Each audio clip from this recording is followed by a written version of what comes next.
TV నేను జ్యోతి updates చూద్దాం. ఈవేళ ఉత్తరాంధ్ర జిల్లాల్లో సీఎం చంద్రబాబు నాయుడు పర్యటించనున్నారు. అనకాపల్లి, విశాఖ, విజయనగరం జిల్లాల్లో పర్యటించనున్నారు. భోగాపురం ఇంటర్నేషనల్ ఎయిర్పోర్ట్ పనులను సీఎం పరిశీలించనున్నారు.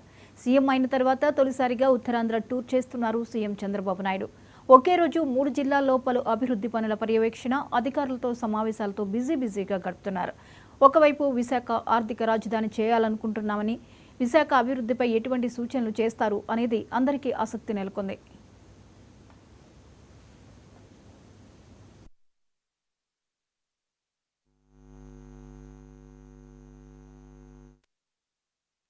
సీఎం చంద్రబాబు ఉదయం 10ంటికి వైజాగ్ చేరుకుని అనకాపల్లి జిల్లాలోని పోలవరం ఎడమ కాలువను పరిశీలిస్తారు.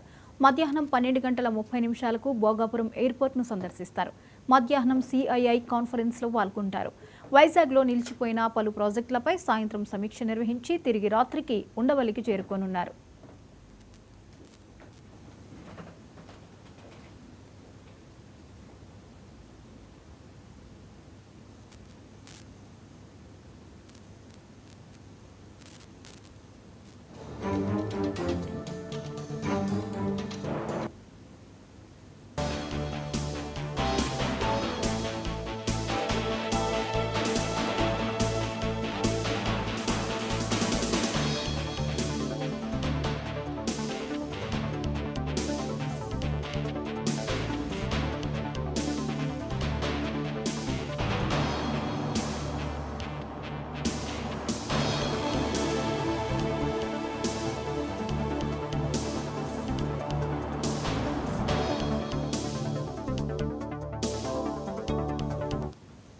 కాగా వైఎస్ జగన్ ప్రభుత్వం అధికారంలో ఉన్నప్పుడు విశాఖ కేంద్రంగా పలు అభివృద్ధి కార్యక్రమాలకు శ్రీకారం చుట్టారు.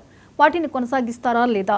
అలాగే విశాఖను ఆర్థిక రాజధాని చేయాలని ఇప్పటికే చంద్రబాబు చెప్పిన నేపథ్యంలో అధికారులకు సూచనలతో పాటు నిన్న విశాఖ కేంద్రంగా ఓ జాతీయ పత్రికా కార్యాలయంపై టీడీపీ శ్రేణుల దాడి నేపథ్యంలో దాడులపై నాయకులకు ఎటువంటి సూచనలు ఇస్తారో అనేది అందరూ ఎదురుచూస్తున్నారు.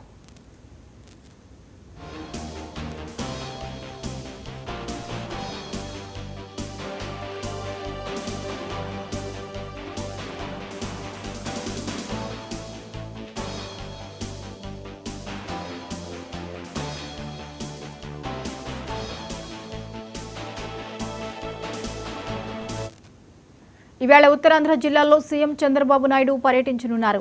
అనకాపల్లి, విశాఖ, విజయనగరం జిల్లాల్లో పర్యటించనున్నారు. భోగాపురం ఇంటర్నేషనల్ ఎయిర్పోర్ట్ పనులను సీఎం పరిశీలించనున్నారు. సీఎం అయిన తర్వాత తొలిసారిగా ఉత్తరాంధ్ర టూర్ చేస్తున్నారు సీఎం చంద్రబాబు నాయుడు. ఒకే రోజు 3 జిల్లాల్లో పలు అభివృద్ధి పనుల పర్యవేక్షణ, అధికారులతో సమావేశాలతో బిజీగా ఉండనున్నారు. ఒకవైపు విశాఖ ఆర్థిక రాజధాని చేయాలనుకుంటున్నామని, విశాఖ అభివృద్ధిపై ఎటువంటి సూచనలు చేస్తారు అనేది అందరికీ ఆసక్తి నెలకొంది.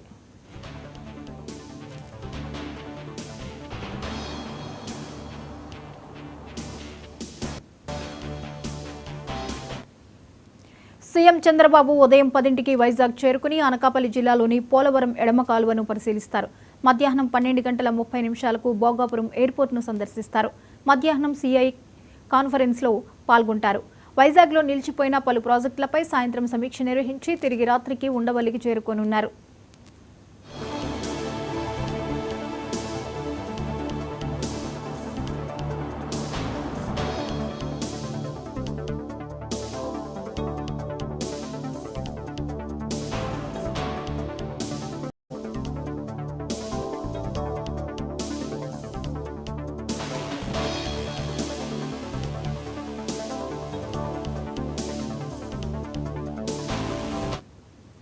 కాగా వైఎస్ జగన్ ప్రభుత్వం అధికారంలో ఉన్నప్పుడు విశాఖ కేంద్రంగా పలు అభివృద్ధి కార్యక్రమాలకు శ్రీకారం చుట్టారు. వాటిని కొనసాగిస్తారా లేదా? అలాగే విశాఖను ఆర్థిక రాజధాని చేయాలని ఇప్పటికే చంద్రబాబు చెప్పిన నేపథ్యంలో అధికారులకు సూచనలతో పాటు నిన్న విశాఖ కేంద్రంగా ఓ జాతీయ పత్రికా కార్యాలయంపై టీడీపీ శ్రేణులు దాడి నేపథ్యంలో ఆ దాడులపై నాయకులకు ఎటువంటి సూచనలు ఇస్తారో అనేది అందరూ ఉత్కంఠగా ఎదురుచూస్తున్నారు.